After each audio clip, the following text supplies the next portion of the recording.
Greetings, ladies and gentlemen. In these next couple of lectures, we're going to cover what makes a good product. Now, there are millions of products out there you can check out and you can decide upon.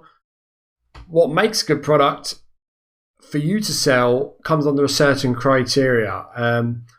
As you get more experience and you get more money and you get bigger and more established in importing, then that range of products that you can choose from becomes wider because you've got more seller ratings on, say, Amazon, you've got more reviews, you've got more experience, you've probably got a couple of good relationships with factories.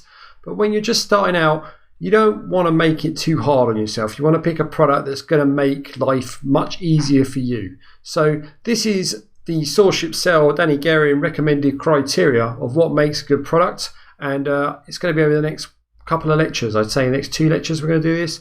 I've got it on a PDF, so we're going to go through the PDF on this video, and this PDF will be available for you to download, hopefully underneath this video or in the resources sections. Okay, so what makes a good product? The first and foremost, make it small and light. The bigger and heavier your product is, the more you are going to pay for shipping and storage. Also, if you're going to start from home and you're going to store these products yourself, remember you have to be moving these things around yourself, and it can get quite labor intensive, should we say.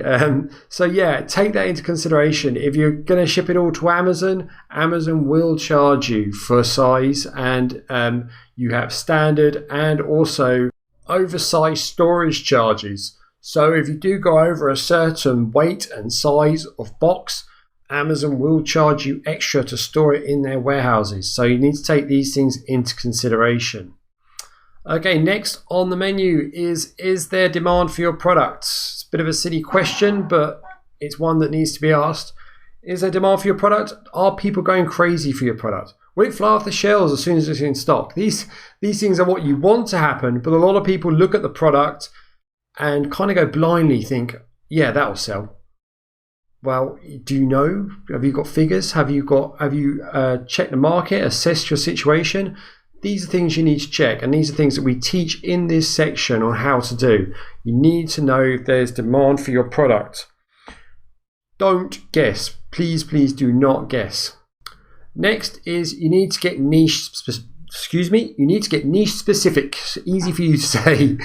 Okay, the obvious choices are not an option. Sourcing mainstream products like salt shakers and clocks and phone cases, things like that, they are not an option, guys, because you just can't compete. You need to niche down, get off the beaten track, and find a nice little secluded area where you've got a product that hasn't got that much competition. So I hear you say, well, how do we know, Danny? How do we know that products haven't got enough competition? Well, we teach you this in this section, but things you need to be looking for are reviews. Reviews on Amazon are a big one. If you can check the reviews, if there's products in the niche that you're looking at, say you're looking at, for example, if you go to Amazon and you look at silicone oven gloves or massage rollers, they're big private label products. Supplements are another one, and they've got hundreds of reviews. These product listings have. That's too much competition for you to enter into. You need to find something that's a lot more niche down. Now that doesn't mean you're going to get less sales. It just means you've got to drill down a little harder into that niche, and you can find products that are still selling amazingly well, but are not as competitive as some of the front runner products. Okay, so next up is you've got to hit the price sweet spot. If you're selling products for under $15, like I did when I started out, you are going to struggle to make any sizable revenue. After all the charges have been taken off, and your Amazon fees and your shipping and any customs charges and the cost of the product, you literally are going to be making hardly anything in terms of profit, and it's just not going to be worth your while, guys. You're not going to make anything. You're certainly not going to be able to run a business off of it or scale up and expand your business with the profits you're going to make.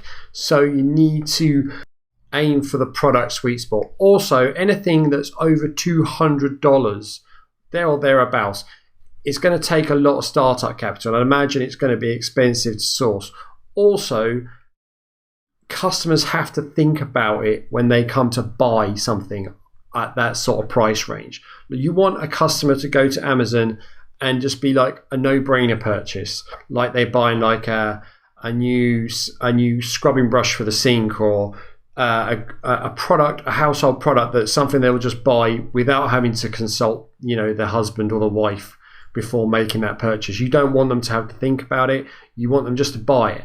Okay, so once it starts getting into those prices of hundreds of dollars, then people start thinking and conferring and asking, and they may well shy away from making the purchase. You don't want that. You want it to be a no-brainer purchase. You want it to be an instant purchase, should I say.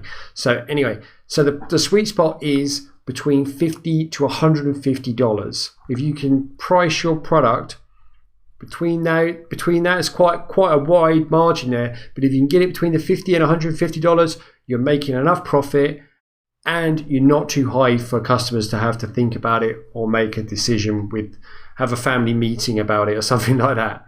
Okay, profitability. Making money is where you want to be, right? That's what you're here for, is to make money. And that starts in the early stages. You need to do your math. You need to make sure your margins are correct and the product that you're going to start selling on Amazon is making enough profit. This comes back to kind of like your pricing sweet spot, but do your math, make sure your margins are correct, make sure that all your fees and charges are taken off your product, and you get your net profit figure so you know what you're going to get back. That is very, very important. There's no point getting it all over and selling it only to realize that you're breaking even. I've not done that. I've come close when I started out. I really did. I made a few mistakes. I made a lot of mistakes when I started out, but I learned from those. Do not do what I did. Make sure that you do your math and make sure your margins are good. Once you've done that, you can ship over and you'll make enough profit to be able to buy more stock and have money to expand your business and make even more profit in the long run. So that's the end of this lecture. We've got probably a second video on this, on what makes a good product. So I will see you there. Thanks for watching.